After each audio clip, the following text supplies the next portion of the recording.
भारतीय न्याय संहिता के सेक्शन 309 में रॉबरी यानी कि लूट को डिफाइन किया है और उसके पनिशमेंट को बताया गया है। रॉबरी में या तो चोरी होती है या जबरन वसूली की जाती है। अब प्रश्न ये उठता है कि रॉबरी कब बनती है।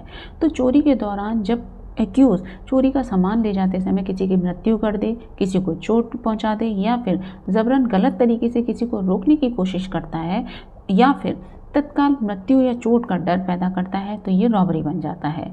और जबरन वसूली के दौरान एक्यूज यदि विक्टिम के सामने मौजूद है और तत्काल चोट या मृत्यु का डर पैदा करके उसकी संपत्ति को हड़प लेता है तो ये रॉबरी बन जाता है।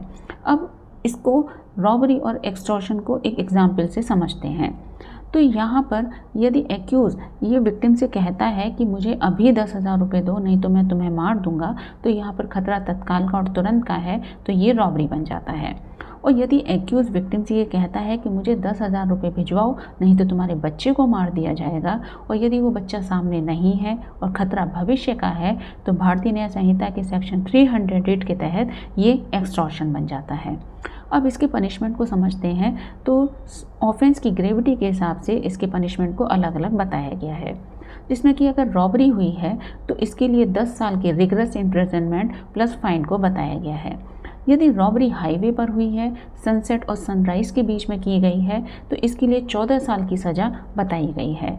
और यदि अटेम्प्ट टू रॉबरी की गई है तो इसके लिए 7 साल का रिग्रेस इम्प्रिजनमेंट प्लस फाइन बताया गया है।